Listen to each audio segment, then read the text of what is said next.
حمد و صلات کے بعد تمام تعریف و توصیف اللہ تبارک و تعالیٰ کے، درود اس کے پیارے حبیب احمد مجتبیٰ بی بی آمنہ کے لال مالک ششنیات محمد مصطفیٰ صلی اللہ تعالیٰ علیہ وسلم کے میں بہت ہی شکر گزار ہوں قبلہ صوفی بشیر چشتی دامت برکاتہ العالیہ کا، جس کے توسل سے مجھے یہاں حاضری کی سعادت ملی۔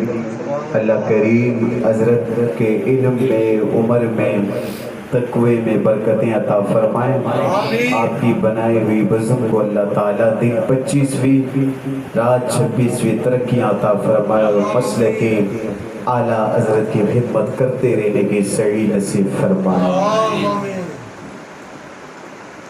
طبیعت تو تھوڑی ناساز ہے میری، پھر حضرت کا حکم ہو میں دل سے ایک عزت کرتا ہوں، تو اس وجہ سے میں حاضر ہو گیا۔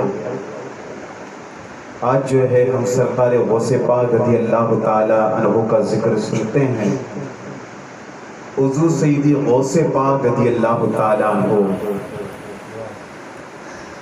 جب تعلیم حاصل کرنے گئے، پڑھائی کے لیے گئے، تو آپ فرماتے ہیں میری والدہ نے جو مجھے اشرفیاں دی تھی وہ چند دنوں میں ختم ہو گئی۔ فرماتے ہیں جب وہ اشرفیاں ختم ہو گئی تو کہیں کہیں مہینے گزر جاتے، کھانے کو ایک لقمہ نہ ملا کرتا۔ غوث پاک رضی اللہ تعالیٰ فرماتے ہیں کہ ایک لقمہ تک کھانے کو نہیں ملتا تھا۔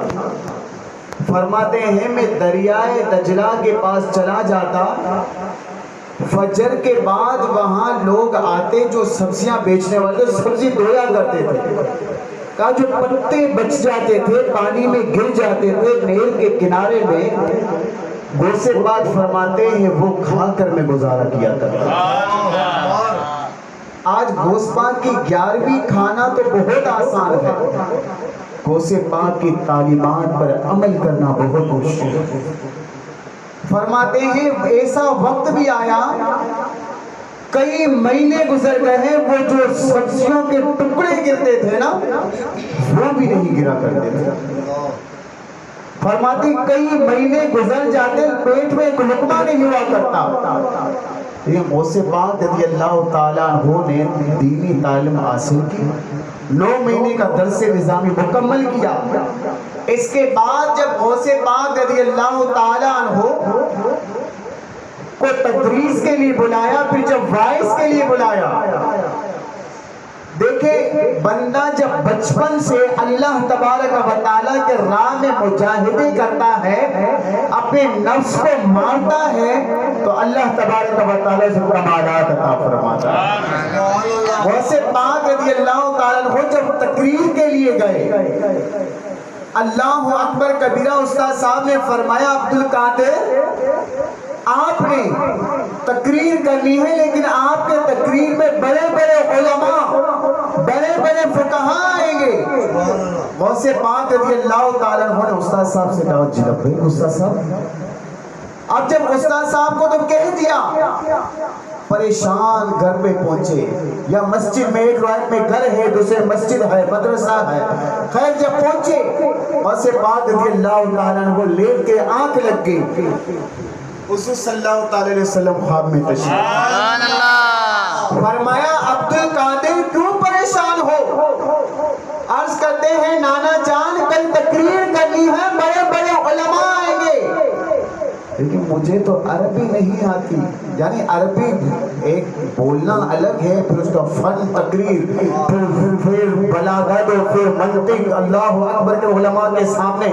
کب میں نانا جان میں کیسے علماء کے سامنے بیان کروں گا؟ حضور صلی اللہ علیہ وسلم نے فرمایا عبدالقادر اپنا منہ کھول، اپنے اپنی زبان باہر نکال اللہ اکبر کبیرہ. حضور صلی اللہ علیہ وسلم نے غوث پاک کے منہ میں 7 لوہابے دان ڈالے. 7 بار ڈالی. پھر مولا علی تشریف لائے. حضرت علی رضی اللہ تعالیٰ عنہ نے فرمایا عبد القادر کیوں پریشان ہو؟ دادا جان کل تقریر کرنی ہے, بڑے بڑے علماء آئیں گے. حضرت علی نے فرمایا عبد القادر منہ کھول. حضرت علی نے 6 لوہابے دان ڈالے. غوث پاک عرض کرتے ہیں دادا جان نانا جان نے تو 7 مبارک یعنی لوہابے دان ڈالے, آپ نے 6 کہا. میں نے کم اس لیے ڈالے ہیں کہ نانا جان کی جو ہے برابری نہ ہو, حضور کی برابری نہ ہو جائے. اللہ اکبر کبیرہ. حضور غوث پاک جب تقریر کرتے ہیں ایک حدیث بیان کی تو وہ جو علماء بیٹھے ہیں وہ ایک دوسرے کو اشارہ دیتے ہیں کہ صحیح بیان کی ہے, دوسری پہ اشارہ کا صحیح کی ہے, تیسری پر صحیح ہے, 4 پر صحیح ہے. اللہ اکبر کبیرہ. جب غوث پاک نے 14 حدیثیں بیان کی علماء کہتے ہیں صحیح ہے, 15 پہ صحیح ہے. بعد میں علماء ایک دوسرے کو اشارہ دے رہے ہیں یہ حدیث تو میں نے پڑھی نہیں ہے. جب غوث پاک 40ویں پہ پہنچے تو ابن جوزی جیسے نے اپنے کپڑے پھاڑ کر غوث پاک کے قدموں پہ گر گئے. اللہ اکبر کبیرہ. حضور غوث پاک رضی اللہ تعالیٰ ہو کر یہ علمی مقام کہ غوث پاک کی کرامت. ایک مائی آئی کہا غوث پاک کی بارگاہ میں اپنے بچے کو چھوڑ کر جاتی ہوں, تربیت حاصل کرے گا غوث پاک کی بارگاہ میں. غوث پاک کے بعد چھوڑ کر گئی. 3 دن بعد مائی نے کہا ذرا بچے سے مل کر تو آؤں, بچے سے مل کر آ جاؤں. جب مائی بچے کے پاس آئی تو بچہ بڑا کمزور تھا, سوکھی روٹی دال کے ساتھ کھا رہا تھا. مائی نے کہا میں اپنے بچے کو تو جو ہے چوڑیاں کھلاتی ہوں, جو چوڑیاں ہوتی ہیں وہ کھلاتی ہوں, میرا بچہ تو گوشت کھاتا ہے, ٹکے مرغیاں کھاتا ہے, یا میرا بچہ دال کھا کے 3 دن میں کمزور ہو گیا ہے. جب غوث پاک کے مکتب میں گئی تو غوث پاک رضی اللہ تعالیٰ وہ مرغی کھا رہی ہے. مائی بڑے چنار میں آئی کہا میرے بچے کو آپ دال کھلا رہے خود مرغی کھا رہے ہیں. غوث پاک نے جواب نہ دیا. غوث پاک نے مرغی کھا کے ہڈیاں جمع کی, فرمایا بِإِذْنِ اللَّهِ. مرغی کھڑی ہو گئی. غوث پاک نے فرمایا مائی جب تیرا بچہ اس مقام پر پہنچے گا پھر چاہے کہ مرغی کھائے یا پھر ٹکا کھائے یا دال کھائے اس کی مرضی ہے. اس مقام پہ تو پہنچنے دے اپنے بچے کو. اللہ اکبر. غوث پاک